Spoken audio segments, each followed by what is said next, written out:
Hi, good afternoon, everyone. Thank you for joining us in today's online talk, which will begin shortly.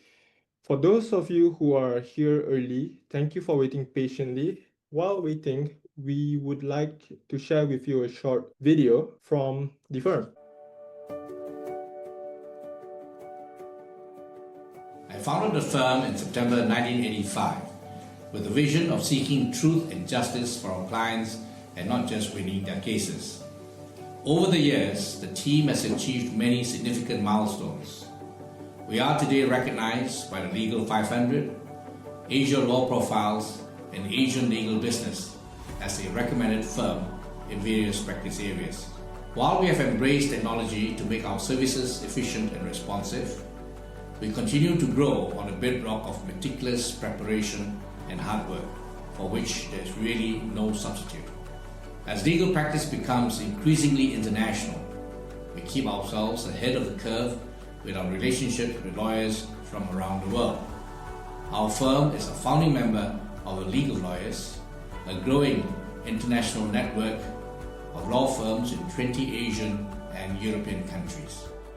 We believe in partnering with our clients to protect and grow their business.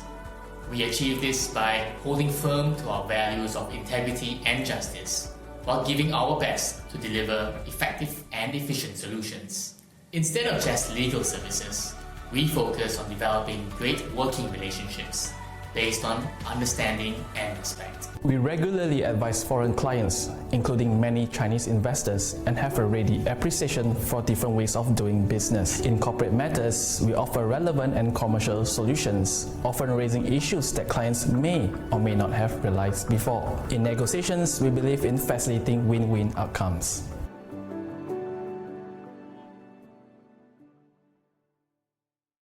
Welcome, everybody. Thank you for joining us for today's online talk entitled When Hospitals Hide the Truth, a Patient's Right to Medical Records and Incidents Report. My name is Karul Hakimi, and I am an associate from the Real Estate Department at Mah Wing Kwan Associates, and I will be your moderator for this session today. Before we start today's talk, let me introduce the firm and also what we do. Mah Wing Kwan and Associates is a mid-sized law firm that was founded in 1985 by Datuk Mah Wing Kwan. Our able team consists of 31 lawyers and 31 support staff today.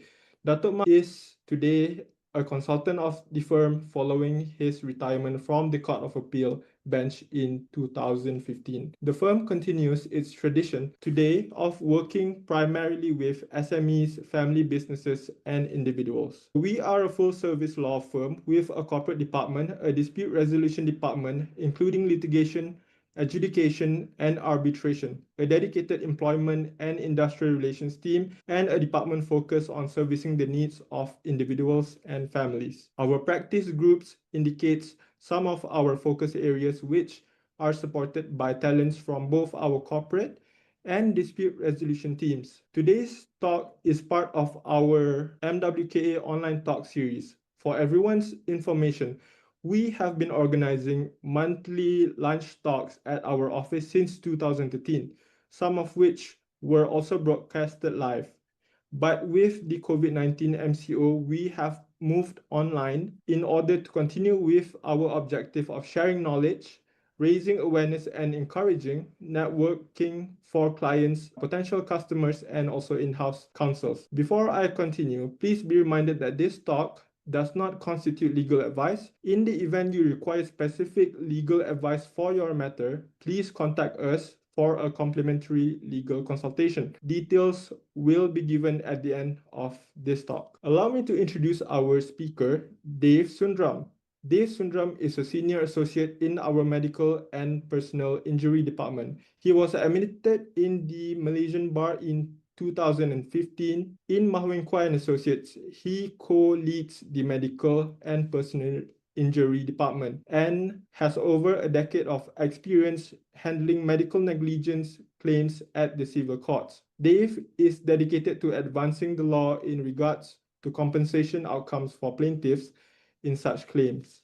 For today's talk, we will be covering four main points, which are a patient's right of access to medical records, overcoming arguments of confidentiality, the court's current approach to disclosure of medical information, and also practical steps after a hospital adverse event. We will then conclude with a Q&A session. And with that, I will pass the floor to Dave. Thank you, Hakimi. Thank you, everyone, for taking time in the middle of your week to attend this talk. The topic that I've been given is when hospitals hide the truth, a patient's right to medical records and incident reports. So before I go on, I would like to first address the issue of what are medical records, because this is something that I have seen many lawyers and even some people that work in hospitals seem to have some confusion about this. Many people are used to making a request for medical records or laporan-laporan perubatan, and they confuse medical reports with medical records. So medical records is basically documents that are contemporaneous, that are in the hospital itself. It'll contain entries written by all of the medical personnel, such as the doctors, the nurses, the medical officers, and this would be in the hospital at any time. It is not a summary, but it is the actual documentation that is taken down at the time the patient receives treatment. A medical report, on the other hand, is something that is prepared after the fact. So a request may come in from a patient or a patient's lawyers asking for a summary of what happened to the patient. What might happen then is the doctor will have a look at the medical records and then will prepare a 1 or 2 page summary. So the doctor can choose what to put inside and what to leave out of the summary, depending on what the purpose of the medical report is and what the patient's needs for the medical report are. But the medical records tend to be a lot more voluminous. So for inpatient stays, if a patient stays in a hospital for a number of months, sometimes the records can come up to many thick bundles. There have been cases where it exceeds even 10 bundles. Sometimes it's much less, depending on the length of the stay and the nature of the admission of the patient. And I will go into the different categories of documents as we go through this talk. The anatomy of a medical tragedy. So usually when an adverse incident happens, after the patient is sorted out, either the patient or their family members will seek an explanation from the hospital. And if no proper explanation is forthcoming, or if the patients or their family members are dissatisfied with the explanation, then they may seek disclosure of more detailed documents from the healthcare providers, whether it's in the government sector or in the private sector. And there are a few categories of such documents. The ones we'll be primarily dealing with today are medical records, incident reports, as well as the list of identities of the healthcare practitioners involved. But the basic process of what happens when a patient or their family members want to bring a suit is that first, they will get access to all of the documents that they can. Then they will analyze the documents, often with the assistance of independent experts. Whenever someone brings a medical negligence claim in Malaysia, for most of these cases, there is a requirement for expert evidence in order for the patient to be able to prove his case. So the expert evidence will come from an expert in the relevant field. So usually, for example, if one is suing a obstetrician and gynecologist, they would usually need expert opinions from another obstetrician and gynecologist in order to say whether or not there was a breach of the standard of care, which led to harm that the patient suffered. But the experts must provide their opinion on the basis of the material that is provided to them. And therefore, for the expert's opinion to be credible and to have a sufficient basis, it is necessary for the patient's family and their solicitors to get sufficient documentation on which the expert can study and form his opinion and prepare his report. So for these purposes, medical reports that are easily obtainable from hospitals are not sufficient, and that is because the information in a medical report is usually selective and in any event cannot be complete, because medical reports by their nature is a summary, whereas the experts will be more concerned with the contemporaneous records, which will usually contain more information by more people rather than a summary prepared by one person. The other concern that patients or their solicitors and the experts might have is that if they proceed only on the basis of medical reports, the report may be defensive in nature if it is prepared by a practitioner that is anticipating litigation. So if the doctor knows that a suit might be coming later, that might influence the character of events that he gives in his report. And that's also another reason why the complete medical records is important. Also, there can be information in the records that is not mentioned in the medical reports, and also vice versa, there can be information in the medical report which is not supported by the medical records. And then the question has to be asked, why is this information only mentioned in the medical report but not in the medical records? Is it an afterthought? And questions like that can arise, which is why it's important for the medical expert to have as complete a picture as possible. Now, in getting as complete a picture as possible, there are three key documents that any plaintiff solicitors should obtain. The first is medical records, the second is incident or inquiry reports, and the third is a list of names of the healthcare practitioners involved. The third is especially important when a patient wants to bring a suit against a government hospital for reasons that I will go into later. But before that, I'd just like to mention on item number 2 on the screen, which is inquiry reports. Now, inquiry or incident reports are different from medical reports because the medical report is something that is prepared for the use by a patient. So I see there are many doctors in the audience. Many of you might be familiar with the process of creating a medical report on the request of one of your patients. The incident and inquiry report, however, is something very different. This is usually prepared by the hospital authority after there's an adverse incident and the hospital authority wants to get to the bottom of, okay, why did this happen? Are there any system failures? Can we improve our systems? And so they take the statements of, say, the doctors and nurses involved in the incident, and then they prepare their recommendations, if any, for improvement of systems or other recommendations. Now, the relevance of the medical records to bringing a suit is self-explanatory. There is judicial recognition in Malaysia that the most important evidence in medical negligence claims are copies of the medical records. But plaintiff solicitors should get copies of all three of these in order to ensure that the experts have the most complete clinical picture before providing their report. In fact, in the UK, there are practitioners' textbooks which recognize and suggest to patients' practitioners to get copies of the inquiry reports on top of the medical records at a pre-action stage before instructing an expert. So in other Commonwealth jurisdictions as well, the relevance and importance of getting copies of the incident reports is well recognized. The last item, which is the names of the healthcare practitioners involved, this is not as important when it comes to bringing suits against private hospitals, but it is very important when bringing cases against government hospitals. And that is because ultimately, when you're seeking compensation for negligence which happened in a government hospital, one would be suing the Government of Malaysia.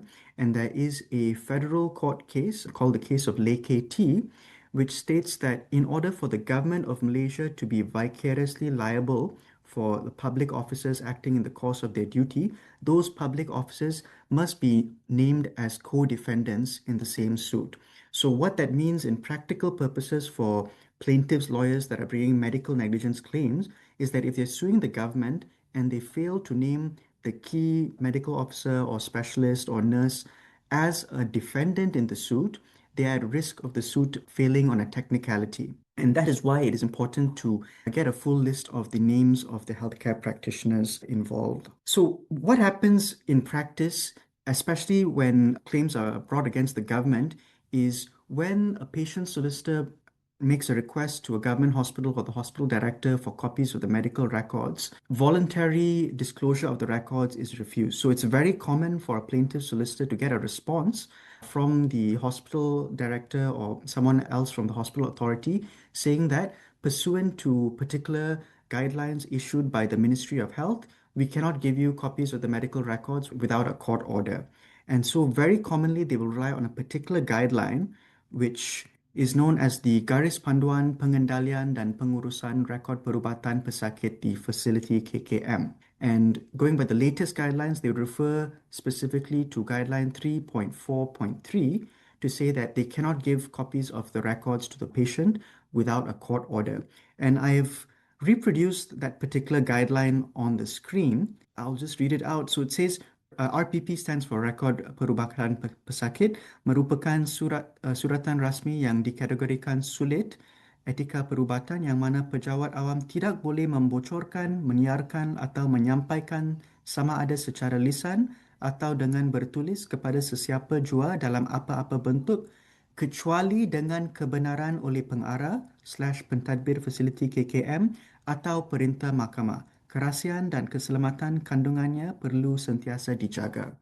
So something interesting here is besides the reference to perintah mahkamah, it does also refer to kebenaran oleh pengarah. So if the guideline is saying that the records cannot be disclosed except with the permission of the pengarah, the director, the implication therein is that the hospital director can give permission for disclosure of the records. Otherwise, it would not make sense to refer to kebenaran oleh pengarah.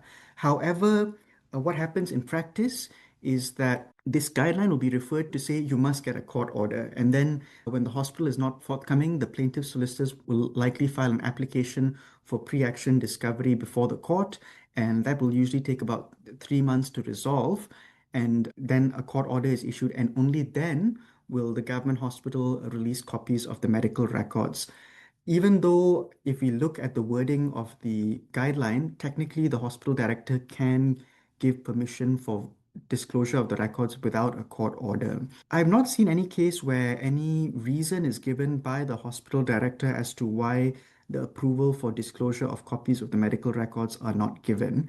So far, I've been doing cases like this for about 10 years. So even if the discovery letter is addressed to the hospital director and the reply comes from the hospital director, I have not seen any instance where a reason is given besides reference to that guideline as to why copies of the medical records are not given. So that is, I would say, an unsatisfactory state of affairs currently. Now, the law recognizes the patient's right of access. So back in 2015, there was a decision by then Mr. Justice Wazir Alam, who's now a federal court judge. Back then, he was a high court judge.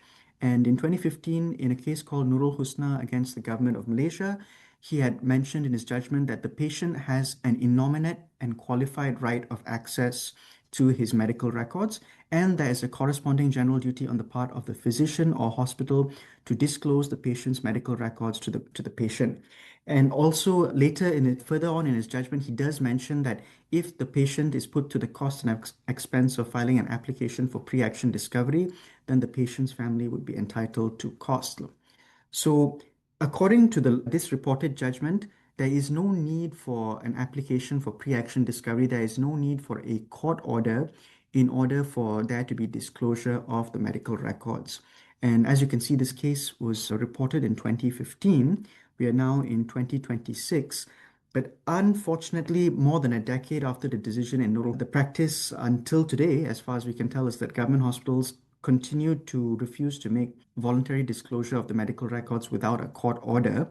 But there has been judicial disapproval of this practice. So what happens is that later, after the court order is obtained and then the patient's family gets an expert opinion and a suit is brought for medical negligence, the patient's solicitors might, in the medical negligence claim, essentially claim aggravated damages on the grounds that the harm suffered by the patients has been made worse because after the negligence, the patient was also put to the cost and expense of getting a court order for discovery of their own medical records in circumstances where it is unnecessary to do so according to the law. And there have been at least 4 reported High Court cases where this has been one of the grounds used by the High Court judge as a justification for awarding aggravated damages to the patient.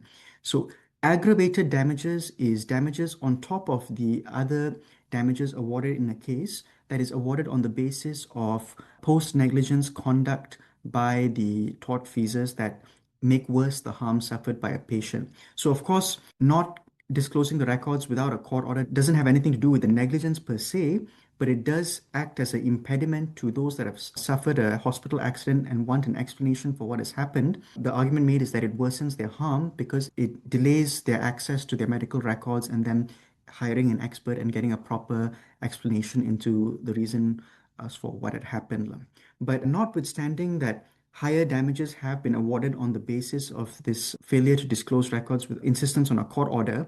The practice still continues until today. So until now, we still do find the practice of needing to file an application for discovery if we want to get copies of the medical records from the government. Now, that leads to the case study for today, which is the case of Shasinie Omana Prakash against the Government of Malaysia. This was a case that was decided in 2026.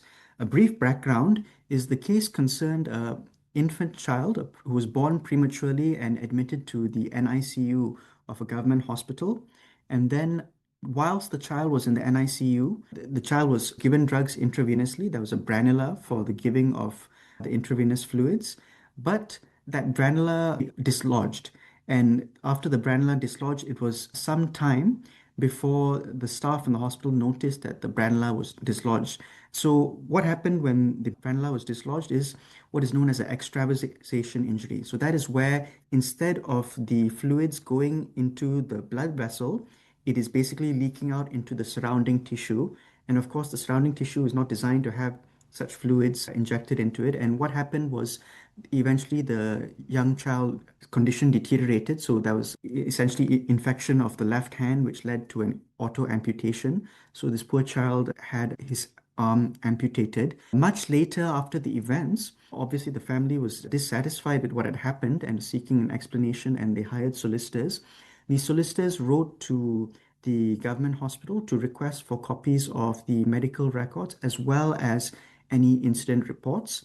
And they also made a request for copies of the names of the healthcare practitioners concerned. Obviously, they would want to know who's responsible for setting the branula as well as monitoring the child in the NICU. There's various people can be involved in a government hospital setting, as many doctors here would know. So a request was made, and then the request was resisted. The government had taken the position that the documents were, firstly, the request was made for 3 documents. The government agreed to give copies of the medical records after the application for pre-action discovery was filed. But in regards to the inquiry report and the names of the healthcare practitioners, they resisted the application. In regards to the incident report, they had said that the incident report is confidential and classified and therefore cannot be disclosed. They said that the incident report is protected by the Official Secrets Act. And they also alleged that the incident report are not part of the medical records and therefore not subject to disclosure to the patient. And they said that the contents of the incident report is prepared based on the need to investigate adverse incidents. And they made a public policy argument that in order to promote the doctors and nurses to give full and frank disclosure during such investigations into such incidents, it is necessary for such reports to be protected from disclosure, and that if they're not protected from disclosure, then the medical and officers and doctors concerned may not be as full and frank in giving their opinions when such inquiries are conducted. And also in regard to the list of names, the government raised a procedural objection on the grounds that the rules that the plaintiff applied under cannot be used to compel the creation of a new document, and there is no document where the identities of all the staff involved are noted. Now, the outcome of the case was that the objections were dismissed, and the court ordered that the government make discovery of copies of the medical records, as well as copies of the inquiry and copies of the incident report, as well as to disclose a list of the names of the individuals concerned in the incident. And in dealing with the public policy argument, I've reproduced the relevant part of the judgment on the screen. If I could just read from it. The judge had said, the defendant asserts that the incident report is classified as sulit, confidential, pursuant to the Official Secrets Act 1972, and forms part of an internal reporting system designed to facilitate institutional learning within the Ministry of Health.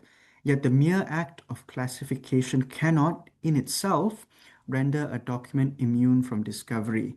In the present case, the affidavit evidence advanced by the defendant does little more than assert the existence of such classification. It does not identify with any particularity the nature of the harm that would flow from disclosure in this case. The suggestion that healthcare practitioners may become reluctant to report adverse events frankly if such reports were subject to disclosure is, at its highest, a generalized policy concern. Whilst the court does not dismiss the importance of maintaining a culture of transparency and learning within the medical institutions, such a broad assertion cannot automatically displace the legitimate interests of a litigant seeking access to evidence which may bear directly upon the cause of a catastrophic injury. So The court also referred to previous federal court decisions where essentially the same argument was taken that there's a need for full and frank disclosure, and so the inquiry documents or incident documents should be confidential and prohibited from disclosure. But in both instances, the court has rejected this argument and favored discovery for the patient. So, just moving back to the objections taken. So this was a favorable outcome for the patient. And besides making the order for disclosure of the names, the healthcare practitioners concerned, and the inquiry reports and the medical records, the court also awarded costs in the sum of 10,000 ringgit to the patient's family. And in doing so, they referred to the case of Nurul Husna that I had spoken about earlier, which said that there's no need to compel patients to get a court order before making discovery of the medical records, and the patient has a right of access to the medical records, and such records can be disclosed voluntarily. Now, that being said, the courts do look at discovery applications on a case-by-case basis, and other concerns that the courts will have, no matter what the documents are, whether they are medical records, inquiry reports, or the list of names, is the relevance of the documents. So when it comes to medical records, there is no dispute, really, no one can really dispute that they're relevant to an intended medical negligence claim. Now, sometimes what happens is when it comes to inquiry reports, objection is raised saying that such reports need not be disclosed at the pre-action stage, and instead what the plaintiff should do is they should file the action for negligence and then ask for copies of the inquiry reports. So very often we will see the government saying that all the information that the plaintiff requires is in the medical records. Therefore, no order for discovery of the inquiry report should be made at this stage. However, oftentimes this happens at a point in time when the government has not yet released the medical records. And so the same issue cropped up in Shasinie Omar's case that we discussed. And there the judge had held that, look, I cannot verify that all the necessary information is in the medical records because the medical records are not before the court. So the plaintiff doesn't have possession of them, the court doesn't have possession of them. So basically, it's unsafe to rely on the government's word or the defendant's word that the medical records are sufficient. There have been other cases where in the private sector, because in the private sector, there's more often voluntary disclosure of the records without a court order. So sometimes what might happen is the medical records are disclosed voluntarily, and then the patient files an application for pre-action discovery of the inquiry report. Now, where that happens, there it's much easier to argue that the medical records have sufficient information, and then the burden moves to the plaintiff to state why he says the medical records are insufficient, what is the information that is lacking in the medical records so as to justify disclosure of the inquiry report at a pre-action stage. But because the government insists on a court order before even making discovery of the medical records, it is therefore more harder for them to argue that the medical records contain enough sufficient information because they have not yet disclosed the records to the court or to the plaintiff's solicitors. So that's a practical consideration on the benefits of making early disclosure of the medical records if one wants to hold back discovery of the inquiry reports. But sometimes, even when the medical records are disclosed, the courts have ordered disclosure of the inquiry report as well at a pre-action stage. And this is usually where there's a specific reason advanced by the plaintiff's lawyers as to why they need the inquiry reports on top of the medical records. So some examples that come to mind is where a particular incident, i.e. the adverse incident that is the crux of the negligence case, may not be sufficiently documented in the medical records, and yet there was an inquiry later and there was some discussion of something that having happened, but the medical records may be entirely silent for the period in which the adverse incident occurred. There, the medical records would obviously not have sufficient information, and it would be a strong reason for the court to consider ordering disclosure of the inquiry report as well. In another instance, another case that I done recently involved overdose issue regarding a particular drug. And there was a letter from the hospital where there was something which suggests some sort of communication error between the prescribing doctor and the nursing team that administered the drug. But nothing of that was reflected in the medical records. And so the High Court, as well as the Court of Appeal, ordered discovery of the inquiry report concerning the adverse event as well. But there have also been other cases where the Court of Appeal has said that, look, you have the medical records already. On the facts of this case, we believe the medical records are enough. If you want the inquiry reports, you apply for it at the writ action stage for negligence. You don't need it at the pre-action stage. It is fact sensitive. It does not mean that in all cases the court will order disclosure of the inquiry report. Nonetheless, as a matter of practice, according to practitioners' text in the UK, it is desirable for plaintiffs' lawyers to at least seek copies of the inquiry reports if they are available, and if there is resistance from the healthcare provider to disclose the inquiry report at the pre-action stage, then the plaintiff solicitors can consider their position as to whether it is safe enough to proceed without the inquiry report, or if they can instead just file the suit first and perhaps apply for discovery of the inquiry report when the suit is filed. I've also come across a situation where the plaintiff solicitors had applied for discovery of the inquiry report at the pre-action stage, and it was fiercely resisted, and the order was not granted. And then later during the writ action stage, when the witnesses for the hospital were asked to disclose the copy of the report, they had mentioned that they had lost the report, which did not look very good on them, and an adverse inference was drawn later about them losing the report, which was the subject of pre-action litigation. And of course, when it comes to the list of names, that one is quite crucial when it comes to bringing actions against the government, because like I said, if you don't have the right name there, there's a risk of the case being struck out on a technicality. And as we know, different hospitals have different systems for medical records. Some, increasingly, hospitals are moving more and more towards computerized systems. Some hospitals still use handwritten records for the nursing notes. Now, oftentimes the government will say that the list of names of the healthcare practitioners involved are ascertainable from the records, but that is not always the case. Even when it comes to computerized records, sometimes there can be difficulty because it is not clear whether, when a name is attached to a record, whether that is simply the name of the MO that is noting down, or nurse that is noting down what had happened, or if this is the nurse that had actually administered such treatment to a patient. Very often you find the person that is treating the patient is one MO, and then there's another MO that's taking the notes or whatnot. That is not always, who is doing what is not always apparent from the records. And it's more problematic also when the records are handwritten. Oftentimes you can see a reference to, say, Amir, but you don't know the surname if it's a handwritten record. Of course, where the MO or the doc specialist CHOP is there, it's easier to identify because you have the registration number, but not always is it easy thing to identify. And there have been cases where a list of names have been provided by the government, and the plaintiff's lawyers have filed a suit on the basis of the list of names that is provided by the government, and then later the government says that, oh, you've missed out, you've not named as a defendant this person, and the critical allegation of negligence concerns that particular person. So having the list of names would allow the plaintiff's lawyers to say that, look, we've done our due diligence. Besides studying the records, we have also obtained a list of names from the government and have followed those names. And so later, if the government raises an objection, that's something that the court can consider.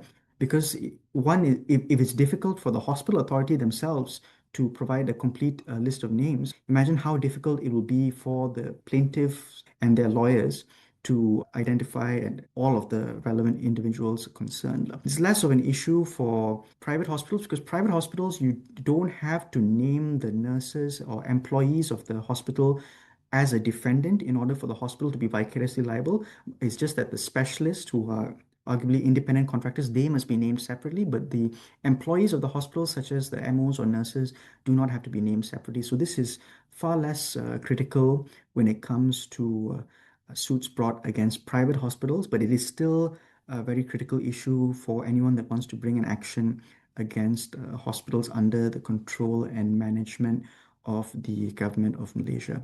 So what happened in Shasinie Omar's case is that they did accept the government's arguments that Order 24 Rule 7A of the Rules of Court can only be used to compel a party to produce a document that is already in existence. They cannot be used to compel a party to create a document not already in existence. But then the judge had referred to the inherent jurisdiction of the court, which grants the court's wide powers, and said that it is in the interest of all parties concerned, including the defendant, that this name be produced so as to avoid any issues later at the writ action stage with the identification of the relevant parties. And so that was part of the order made, even though it was a document not already in existence, the court used its inherent jurisdiction to compel the preparation of such document.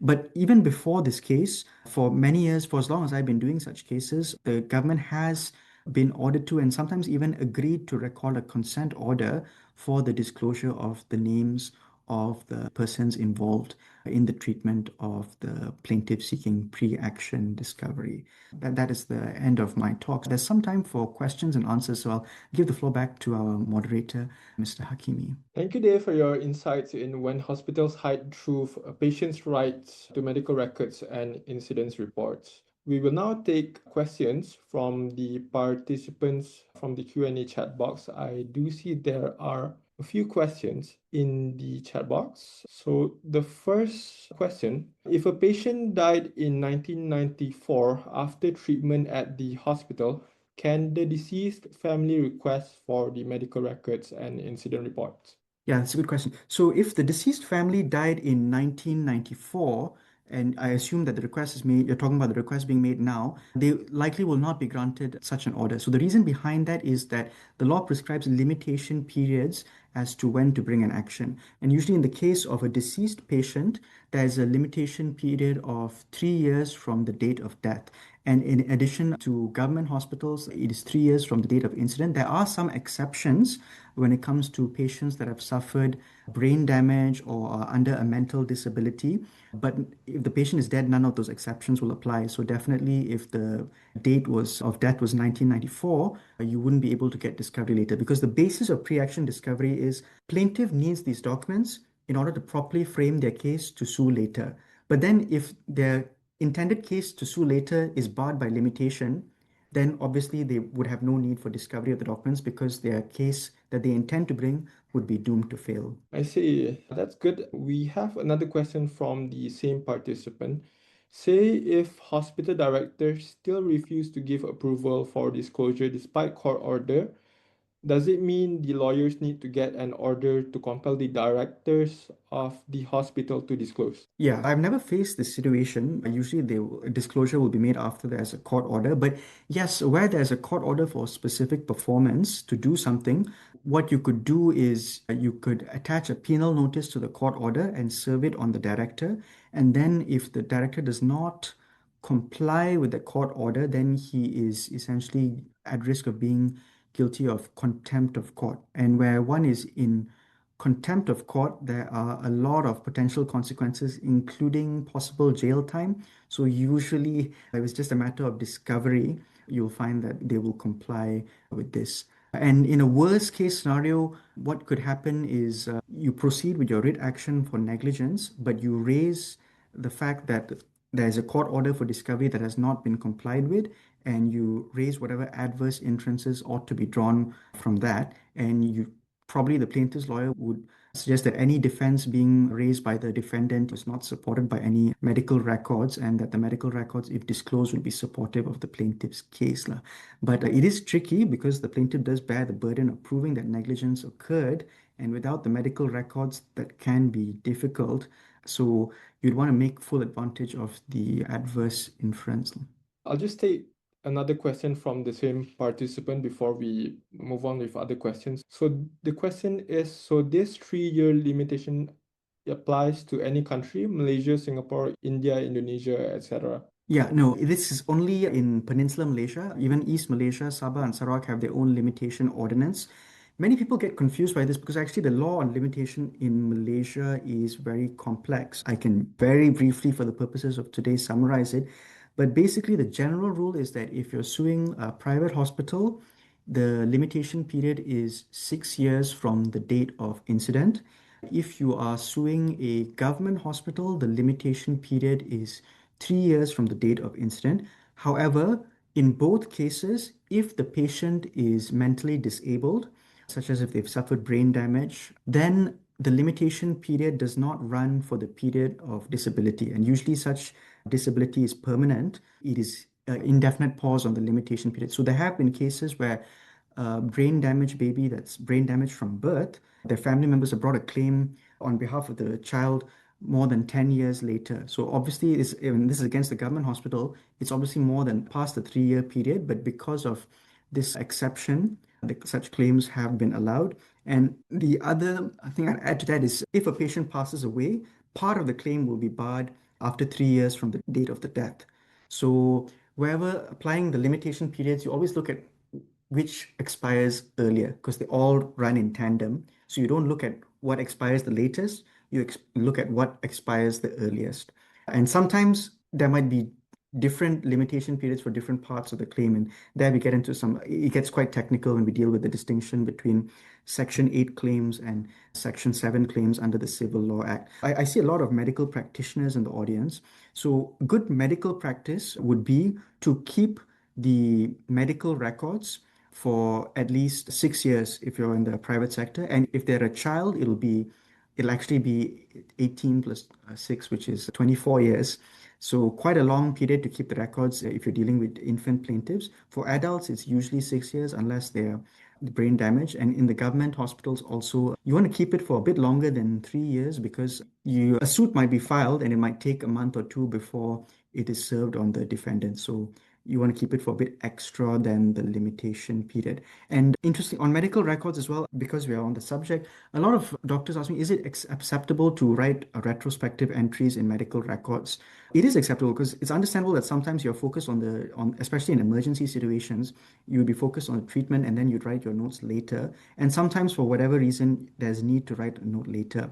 That is acceptable, but the recommended practice is where a note is retrospective, it should be recorded as a retrospective entry, and the date on which the retrospective entry is made should be given as well in the entry. And there has been some doctors that have got into trouble for this because sometimes we see in the handwritten medical records, everything is like one line spacing, one line spacing, one line spacing, and then for a critical entry, you can see something squeezed in, and then at trial, it just so comes out in evidence that, oh, this is something that the doctor had squeezed in later. And it doesn't look good if there's no notation there that it's a retrospective entry. But if a notation is there, then that is in accordance with proper practice and it is acceptable and it will be taken into account when the evidence is assessed. So another short one, is clinical notes considered a medical record too?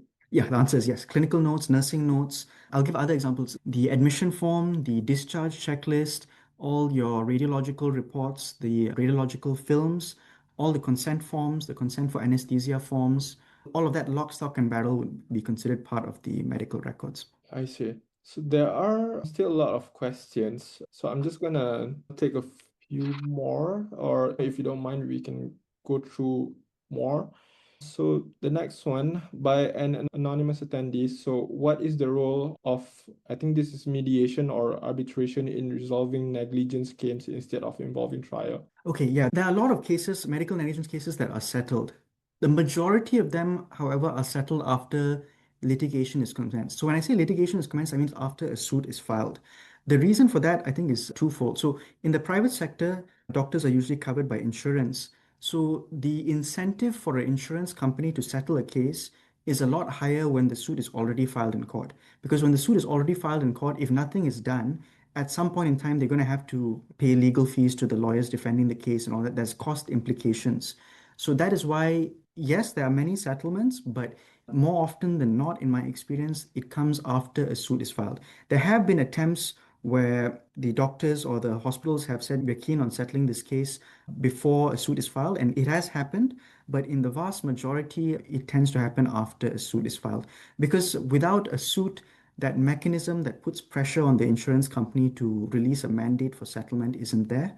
So that's that. When it comes to the government sector as well, because of the layers of bureaucracy involved, usually it is settled after a suit is filed. Sometimes there can be an offer for settlement before a suit is filed, but sometimes it's not adequate enough, and so the offer gets significantly increased after a suit is filed. But there is a role to play. It doesn't always go to litigation. Always, as lawyers, we prefer if the matter is settled without having to go through a trial. It's very stressful for all of the parties concerned, including the defendants. They'll have to be cross-examined. The plaintiffs will have to be cross-examined. So wherever possible, we would always attempt to go for a settlement. So let's take two more questions. So this one's also anonymous. Before initiating an action in court due to hospitals' refusal to provide medical reports, is it advisable to write a complaint to KKM and also the Medical Council? The reality is, I believe that it's been this insistence on a court order before disclosing medical records. This has been happening for about a decade. I don't think it's an issue of the KKM being unaware of it. For whatever reason, there's a decision by the government to insist on a court order. So, what plaintiffs' lawyers do for now is really just get the court order, and then if it turns out the government hospital is negligent, to raise that as a reason for higher damages. So there is some consequence of this refusal to give copies of the medical records, but that consequence tends to come later down the line when the plaintiff seeks aggravated damages. I don't know if writing a complaint to the Ministry of Health would help, because I'm sure the Ministry of Health is aware, if not, because they are essentially in consultation with the government when it comes to decisions such as this. So I don't know if complaining to them would bear any fruit. As for the Medical Council, the Malaysian Medical Council has disciplinary jurisdiction over medical practitioners, but not hospital authorities. So if there's any complaint against a hospital authority, you would complain to the Ministry of Health, but Medical Council only deals with individual practitioners. So that wouldn't help, unfortunately. Next one, are mortality reports exempt from discovery, be it from private or government hospitals? Under the Private Healthcare Facilities and Services Act, yes, mortality reports are a protected document. In fact, it goes even further. It says that they cannot be used in civil proceedings. So what that means is, even if they're somehow disclosed, they cannot be used as evidence in civil proceedings. However, you need to be certain that the inquiry in concern is actually a mortality report. Number one, mortality reports, they are only in respect of deceased patients. You cannot have a mortality report in respect of a patient that's still alive. If a patient is still alive, then definitely the report you're seeking is not a mortality report. Sometimes there are reports prepared for various purposes. So it could be part of a mortality assessment, but it could be in private hospitals. It could also be in response to a grievance mechanism being invoked.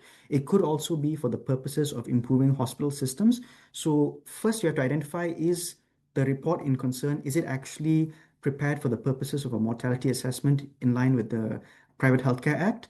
If it is a mortality report, then yes, it is exempt from discovery. If it is some other report that is not a mortality report, then it is subject to arguments on relevance and all of the principles that we had gone through before. But yes, there is a strong protection to prevent mortality reports from being disclosed. Thank you, Dave. There are still a lot of questions. Would you like to take one more? Okay, All we right, can take cool. more. Yeah. All right, so let me just go through. Okay, let's just take this one as our last question due to time constraints. If the claimant is dissatisfied with the copies of records received and insisted on physical inspection, should there be discrepancy, what would be the likely implication to the hospital? If there's insistence on physical inspection of the original, and on that inspection there is discrepancy, then it doesn't look good for the hospital, because that's something that will likely be raised in the action for negligence. So if there's a discrepancy, it basically means that the records have been tampered with. Sometimes this can happen because usually a patient will get pre-action discovery of the records, and then later in the writ action for negligence, the hospital may again file a bundle containing the medical records.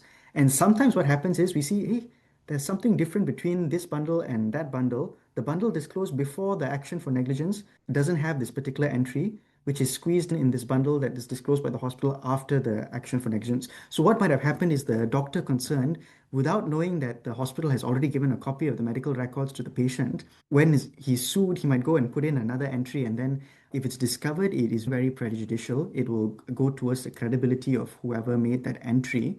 And it can even possibly affect the credibility of the medical records as a whole, depending on the number of discrepancies and whatnot. So the plaintiff's lawyer will probably use that discrepancy to their advantage to tar the credibility of the defendant healthcare practitioners. Thank you, Dave, for answering as many questions as we could. Before we conclude, I have a few announcements to make. First, please join us again in our upcoming talk on 12th August of 2026, next Wednesday, on navigating business acquisitions, key legal considerations from negotiations to completion. Our speakers will be Aaron Liu and also Natalie Ross, associates from our law firm. Secondly, please fill in our feedback form and tell us what you thought of our talk. The link of the form will be posted in our chat. Thirdly, do follow or like our social media accounts. Fourthly, if you would like to speak with our lawyers, we offer a complimentary consultation up to 30 minutes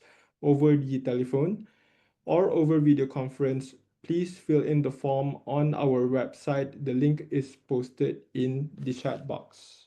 Thank you to our participants. Thanks for joining us today. We hope you have found today's session to be informative and also useful.